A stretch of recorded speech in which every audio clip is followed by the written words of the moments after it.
백전백승이라는 거를 제가 이야기했는데, 나를 알고 자녀를 알면 100번 싸워서 이길 수 있다. 이렇게 해서 먼저 자신에 대한 이해가 좀 일어나고 또 내 아이에 대한 이해가 일어날 때, 저희는 아이하고 어떤 문제가 생겼을 때 무조건 아이 쪽에 초점을 맞춰서 아이를 바꾸려고 하잖아요. 근데 아이가 쉽게 바뀌나요?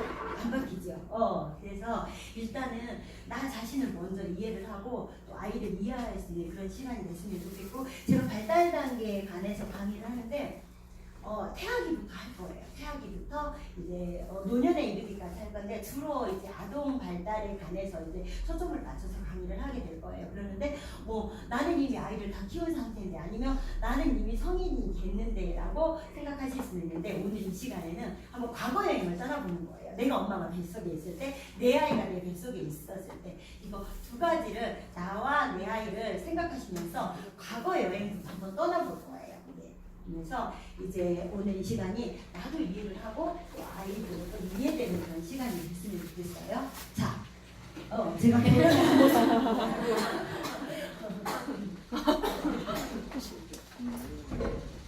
감사해요. 예쁜가요? 네. 그래도 이 사진이 나오니까 좀 미소가 번지네요. 좋네요. 자, 결혼을 했어요. 자. 결혼할 때는 엄청 행복했던 것 같아요. 결혼할 때 엄청 행복했고, 저 같은 경우는 이제 이분하고 결혼한 계기가, 저는 원래 이제 목사님하고 되게 결혼을 하고 싶었어요. 그랬는데 막 전도사님들하고 이렇게 선을 보고 만남을 갖고 했는데 어렵겠더라고요. 물질적으로도 좀 어려움을 감당할 자신이 없었고, 또 이제 저는 하고 싶은 게 되게 많은 사람인데, 어떤 사모라는 역할이 그거 내가 하고 싶은 거를 마음껏 펼칠 수 있을까? 이렇게 생각하니까 고민이 되더라고요. 그래서 물론 제 일이 아니었겠지만은, 그래서 고민한 끝에, 그래, 일단은 기본적으로 교회를 다니고 기도하는 어머님이 있고 술 담배를 안 하고 이런 사람을 선택해야 되겠다 하고 선택했던 사람이 이제 이채영화라는 사람이에요. 그래서 이분과 결혼을 했습니다. 자, 여러분 이제 결혼할 때 행복하셨어요? 너무 좋았어요. 오, 네. 결혼할 때 미경이 어머님 행복하셨어요?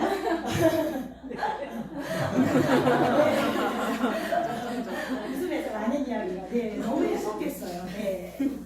이때도 행복하고 신혼여행 가서도 행복하더라고요. 그때까지는 엄청 행복하더라고요. 그 이후에는 참 다양한 일들이 기다려지더라고요.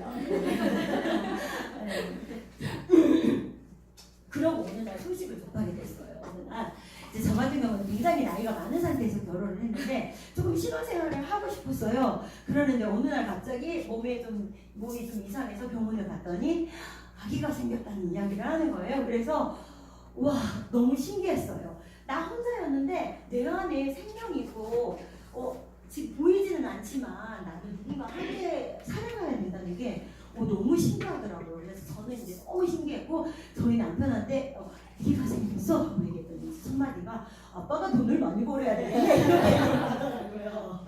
우리 아버님 반응이 어떠셨어요? 울었어요. 어머님 우셨어요? 우와, 되게 감동스러웠나 봐요. 우와.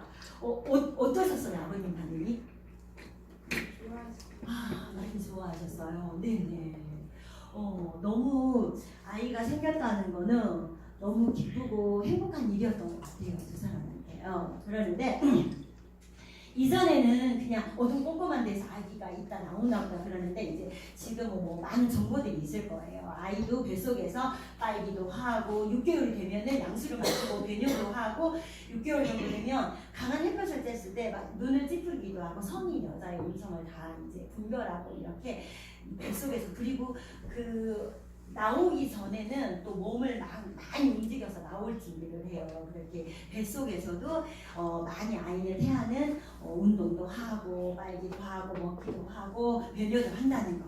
그래서 이제 아이가 생겼을 때는 굉장히 존귀하게 소중하게 다뤄야 된다는 거. 그래서 저희가 이제 보이지는 않지만 남편과 함께 뭐 책도 읽어주기도 하고 기도도 해주기도 하고 이렇게 태교를 하게 되죠. 그래서 아이 맞을 준비를 저희가 했습니다. 그럼 어느 날 너무 예쁜 아기가 태어났어요. 자, 아이가 태어났을 때 갑자기 이제 치고 들어가는 게 너무 불편하시면 이제 대답을 안 하셔도 되는데 아이가 참 편하시네요. 너무 감격스러우시고 그렇죠. 예. 자, 아이가 태어났을 때 우리 김영희 선생님 어떠셨어요? 얼떨떨하면서 책임감이 좀 생겼어요. 네, 맞아요. 예. 너무 행복하면서 바로 태어났을 때는 일단은 이제 너무 힘들고 어려운 상황에서 태어났기 때문에 굉장히 시원하더라고요. 그리고 그 다음에는 그냥 한없이 신기하기만 하고 그 다음에는 이제 산후조리 할 때는 막막함이 오더라고요. 어떻게 키워야 되는지 방법을 모르겠는 거예요. 막 목욕시킬 때도 너무 조심스럽고 그리고 뭐 밤에도 막 자꾸 깨고 또 변 하나만 봐도 막 너무 신기하고 여러 가지로 많이 신기했고 경험이 없기 때문에 그냥 좀 두려운 마음도 참 많았었던 것 같아요. 네. 그리고 이제 이런 발달 과정들을 통해서 아이는 저희가 물론 노력한 부분도 있지만은 그렇지 않아도 아이는 어느 순간에 뒤집기를 하고 어느 순간에 배변을 하고 어느 순간에 기고 어느 순간에 뒤집고 또 보행기를 타고 어느 순간에 갑자기 책상을 잡고 일어서고 이런 과정들을 통해서 아이들은 자라가 주더라고요. 이때 저는 가장 아이를 키우면서 신기했던 게 아이를 딱 안았는데 아이가 연습을 정말 한 것처럼 물론 뱃속에서 이제 빨기 반사를 좀 했지만은 그냥 젖을 물고 모유를 막 땀을 뻘뻘 흘리면서 막 먹을 때 저는 너무 신기했어요. 그리고 또 100일 됐을 때 알려지지도 않았는데도 막 땀을 뻘뻘 흘리면서 뒤집고 안 되면 또 뒤집고 안 되면 또 뒤집고 이럴 때가 엄청 신기하더라고요. 그리고 어느 날 갑자기 일어서서 걸음을 걸을 때도 전능자 같아서 약간 신적인 존재 같았어요. 그래서 이런 과정들을 거칠 때도 참 많이 신기했던 것 같아요. 어머님 언제 제일 많이 신기하셨어요? 네네. 대답 잘하시면 나중에 엽서 이렇게 하나 더 선물하세요. 제가 살리겠습니다. 어떤 데 가장 신기하셨어요? 그냥 저 닮은 모습 봤을 때. 어머님 닮은 거 사실 때. 맞아요. 되게 신기했어요. 맞아요. 저도 저 닮아서 너무 신기했거든요. 근데 이제 어머님이 오시면은 다 막 시아버지 닮았다, 남편 닮았다, 다 시댁 닮았다고 하더라고요. 네, 그래요, 맞아요. 근데 신기하더라고요. 저도 닮았다가 또 어렸을 때 빠르더라고요. 좀 지나면은 아빠도 닮았다가 좀 지나면 할아버지도 닮았다가 이런 것들이 되게 많이 신기했던 것 같아요. 네. 그래서 제가 오늘 강의할 부분은 세 분의 학자 이론을 가지고서 강의를 하게 될 거예요. 그래서 프로이드, 에릭슨, 피아제에 대해서 이분들의 이론을 바탕으로 강의를 하게 될 거거든요. 이분 같은 경우 이제 프로이드 같은 경우는 신체적인 거, 생리적인 부분에 있어서 그 이론을 제시하셨고요. 또 에릭슨 같은 경우는 사회적인 관계에서 발달 단계를 말씀하셨고, 피아제 같은 경우는 인지가 발달하는 과정을 말씀하셨어요. 그래서 어떻게 보면 일관돼요. 구강기와 프로이드가 얘기하는 구강기와 에릭슨이 얘기한 영화기와 피아제가 얘기하는 전 조작기 이게 다 일관되거든요. 같은 시기에 일어나는 거예요. 같은 시기에 신체적인 부분, 사회적인 관계, 또 인지적인 부분 이런 것들이 어떻게 보면 일관돼요. 그런데 다 다른 견해로 다른 부분을 말씀을 하셨어요. 그래서 일단 이제 프로이드라는 분이 신체적인 부분, 또 생리적인 부분, 생물적인 부분에 대해서 이야기하는 걸 가지고 먼저 제가 이야기를 하도록 하겠습니다. 프로이드는 어떤 신체 일부분에 굉장히 행복감을 느낄 때 발달을 한다고 그랬어요. 그래서 그 발달이 정상적으로 이루어졌을 때는 그 다음 발달단계로 가는데 그러지 않을 때는 그냥 멈춰버린다, 고착이 된다 이렇게 말씀을 하셨어요. 그래서 첫 번째 시기에는 구강기예요. 이때는 무슨 일을 할 때죠? 아이가 어떤 일을 할 때죠? 맞아요. 모유수유를 할 때요. 모유수유를 할 때. 그래서 입을 통해서 즐거움과 행복을 이런 느끼는 시기예요. 그래서 엄마 젖을 먹는 시기인데 이때 충분히 필요할 때 공급을 받고 모유 수유가 됐을 때는 괜찮은데 그러지 않았을 때는 차후에 과식이라든지 과음이라든지 과도한 흡연, 수다, 비평, 또 다른 사람 얘기하는 거 좋아하는 거. 그래서 이후로 하는 긍정적인 것들이 발달하기보다는 약간 부정적인 측면이 좀 발달할 수 있다고 얘기를 해요. 그리고 또 이제 오랫동안 모유 수유를 한 경우 모유 수유의 기간은 요즘 젊은 분들은 6개월이면 돼. 워낙 이제 정보가 많아서 그런 것 같더라고요. 그러는데 실제적으로도 6개월까지는 먹여야 돼요. 왜냐면은 그 안에 이제 면역력이라든지 또 엄마와의 정서적인 부분에 있어서 이제 필요하기 때문에 6개월까지 먹어야 되고 그 다음부터 이제 이유식이 시작되니까 조금씩 줄여 나가면서 건강해야 되는데 유니세프라든지 세계보건기구에서는 24개월까지도 이야기를 해요. 왜냐하면 그건 이제 영양적인 부분도 있지만 정서적인 부분에 있어서 채워져야 되는 것들을 이야기하는데 이게 다 이건 이거야 6개월에 딱 끝내야 돼 한 1년 먹이고 끝내야 돼 이거보다는 각 발달마다 아이들마다 개인차가 있듯이 내 아이하고 적정한 기간을 설정하는 게 가장 좋은 것 같아요. 그리고 뭐 오랫동안 6개월 이후에도 모유만 먹였을 때는 약간 영양 결핍이 올 수는 있어요. 그러는데 이제 모유 수유가 충분히 채워지지 않았을 때는 과식이라든지 과음이라든지 과도한 흡연, 수다, 비평이 올 수 있는데 또 너무 오랫동안 이 모유 수유가 진행됐을 경우에는 또 거기에도 부작용이 있어요. 저 같은 경우는 모유를 4살까지 먹었어요.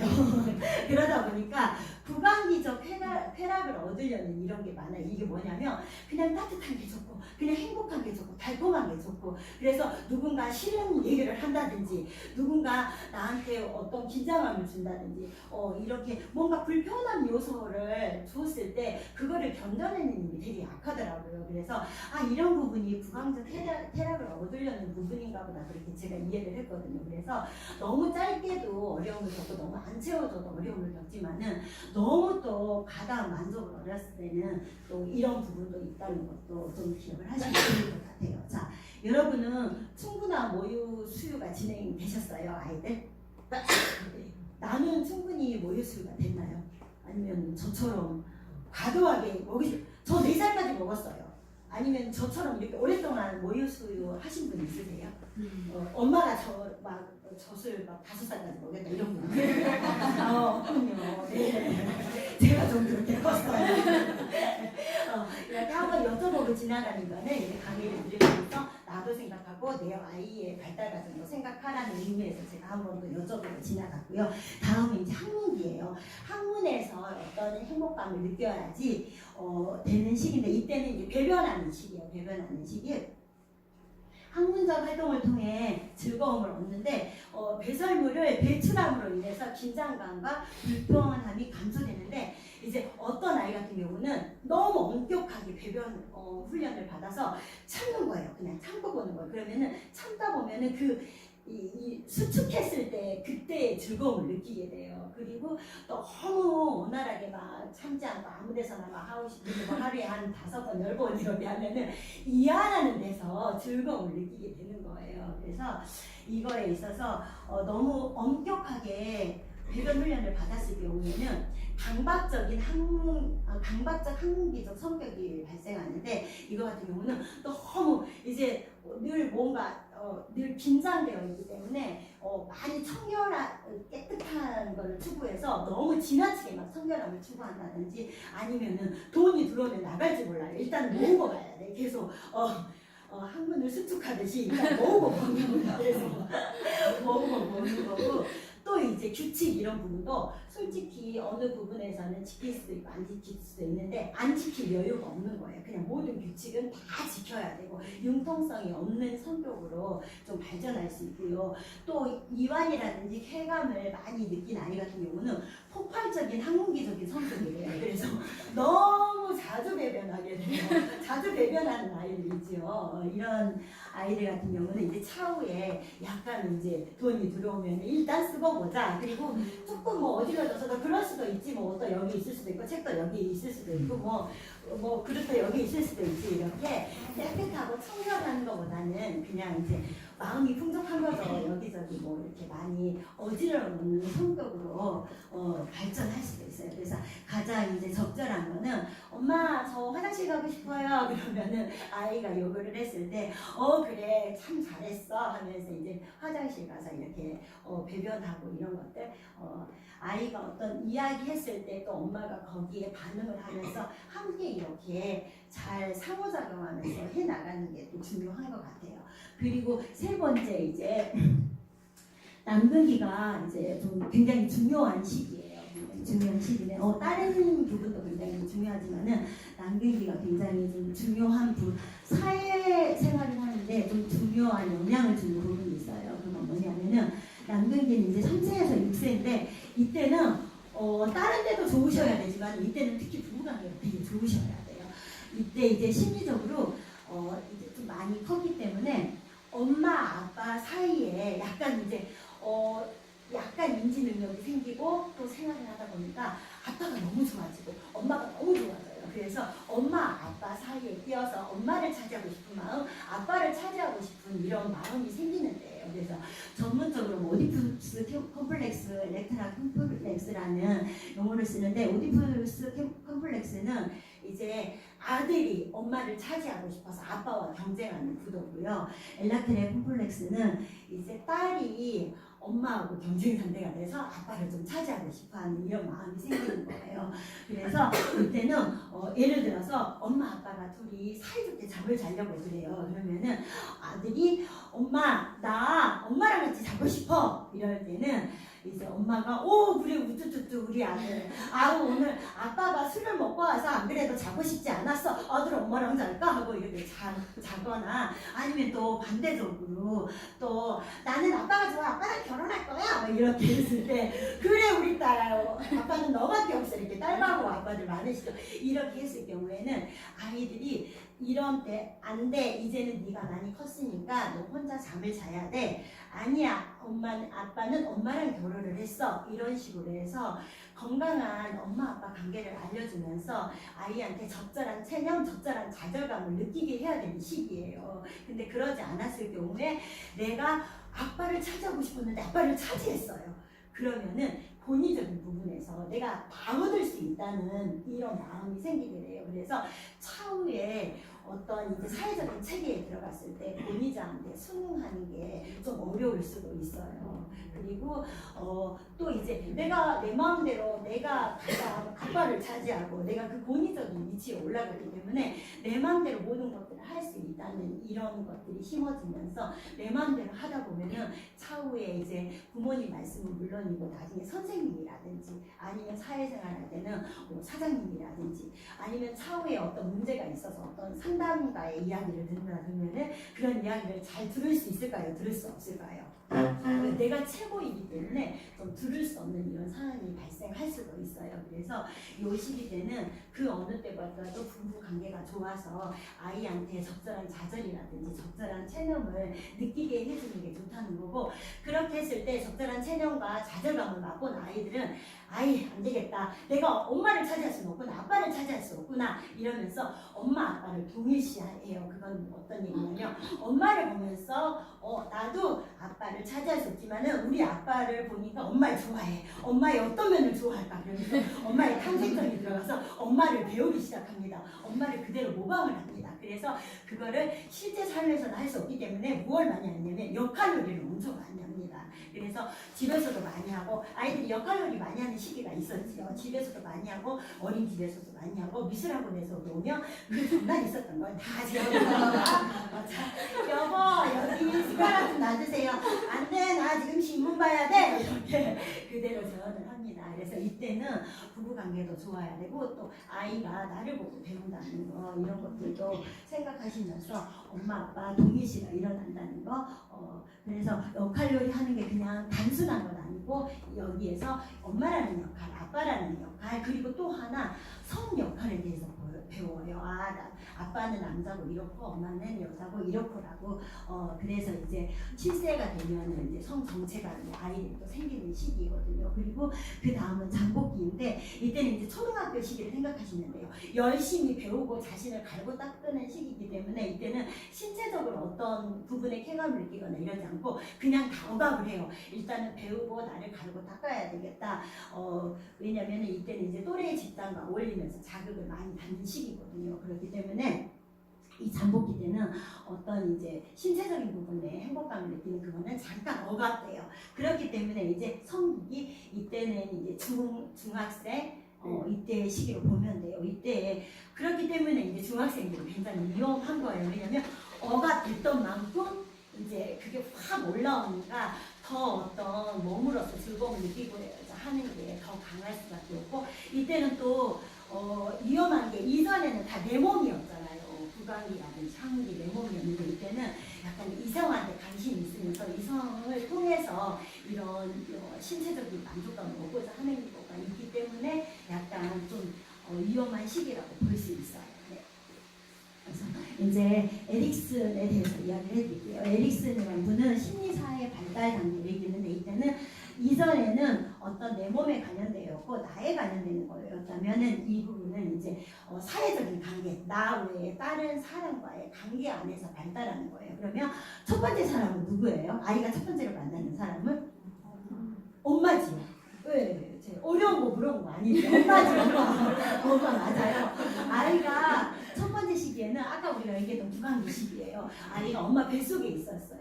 자궁에서 엄청 편안하게 자기가 하고 싶은 대로 빨고 싶으면 빨고 운동하고 싶으면 운동하고 그 자유롭고 따뜻하고 포근한 그 물속에서 엄청 행복하게 살다가 갑자기 엥 하고 눈 떠보니 세상에 태어나 있는 거예요.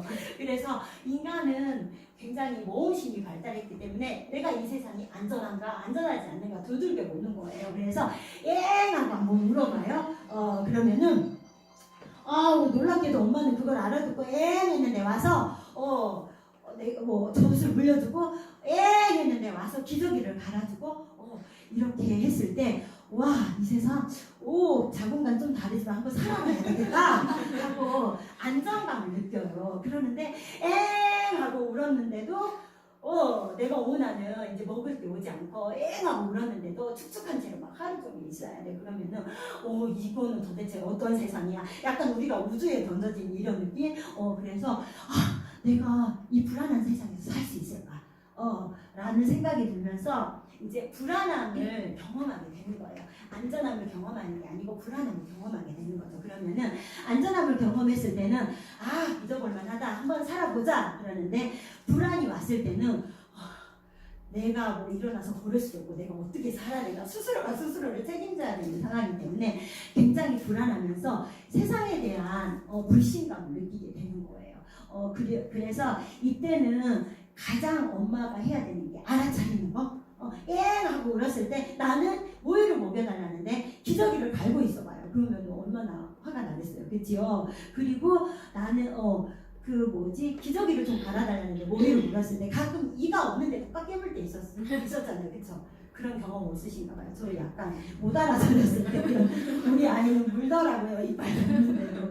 네, 그래서 알아차리고 아이한테 적절하게 반응해주는 게 굉장히 중요합니다. 그리고 이게 첫 번째 관계에서 내가 신뢰감을 맛봤을 때는 다음 두 번째, 세 번째 누군가를 만났을 때도 편안하게 그 사람을 신뢰하고 인간관계를 맺어갈 수 있는데 그렇지 않고 첫 번째 관계에서 일단 불신감이 생겼을 경우에는 누군가를 만났을 때 이제 집착하는 형상 일단은 따뜻함을 갈구하는데 나한테 따뜻함을 줘요. 그러면 그 따뜻함 안에 머물고 싶으니까 제2, 3을 만났을 때 약간 집착할 수도 있고요.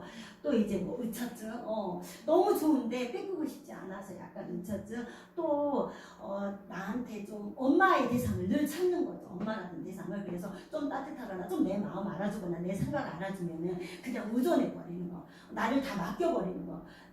그대 마음대로 나를 다 하십시오 이러면 이제 좀 상처를 받게 되지요, 인간관계에서. 그래서 뭐 다 이렇다는 건 아닌데 신뢰감과 불신감이 생겼을 때하고 생기지 않았을 때는 이럴 수도 있다는 이런 거를 말씀해 주셨어요. 그리고 그 다음에 1세부터 3세 이때는 자율성과 부끄러움이 생기는 시기인데 이때는 이제 얘만큼 좀 컸을 때예요. 1세부터 3세면. 그래서 스스로가 뭔가를 하고 싶어 하는데요. 스스로 내가 그리고 이 시기는 조금 이따 피아제 때 얘기하겠지만은 모든 거를 만져보고 떨어뜨려 보고 들어보고 눈으로 보고 이렇게 다 경험함으로 인해서 인지가 생기는 시기라 경험을 하고 싶어 해요. 그래서 갑자기 엄마가 예쁘게 심어놓은 화분에 꽃을 푹 뽑아버린다든지 국수 먹으라고 맛있게 먹으라고 예쁘게 우리 얼마나 또 아기자기하게 해줘요. 아이들이 태어났을 때는 그래서 아기자기하게 타르는데 국수를 뒤집어 먹는다든지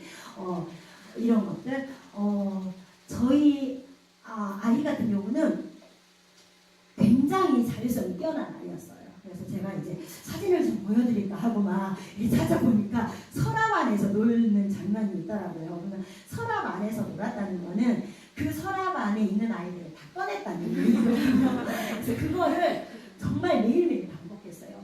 그것도 자율성이 너무 강했기 때문에 전체를 다 꺼냈어요. 모든 서랍에 있는 전체 아이들을 다 꺼내고 이제 자고 난 다음에 이제 다 넣죠. 그러면 그 다음날 또 꺼내고 그거를 계속 반복했었어요. 그리고 저희 아이 같은 경우는 이제 에디슨이었어요. 똑똑한 애해서 에디슨이라는 게 아니고 호기심이 많아서 저는 비디오 시대인데 비디오를 밥통 안에 넣었어요. 비디오가 밥이 되면 어떤 현상이 있거든요. 그래서 막 갑자기 뒤를 돌아봤는데 밥통에서 연기가 막 나는 거예요. 그래가지고는 이제 막 밥통도 버리고 집을 태울 뻔한 이런 사건도 있고 코에 그렇게 뭔가를 집어넣었어요. 코에. 그리고 특히 큰 아이들을 집어넣었어요. 이렇게 저기 지우개 이런 걸 집어넣어서 그래서 막 제가 마음이 좀 약해요. 코에 집어넣을 때마다 울고 막 이제 병원을 막 뛰어갔는데 너무 자주 하니까 저도 기술이 생기더라고요. 감기 걸렸을 때 코 빠는 거 있죠. 코를 빠는 그걸로 후룩 이렇게 빨아들였더니 이제 나오더라고요. 그래서 그 다음부터는 너도 제가 자연스럽게 그렇게 뺐었어요. 또 그 김에 있는 방부제 있죠. 네, 그건 어떤 맛일까?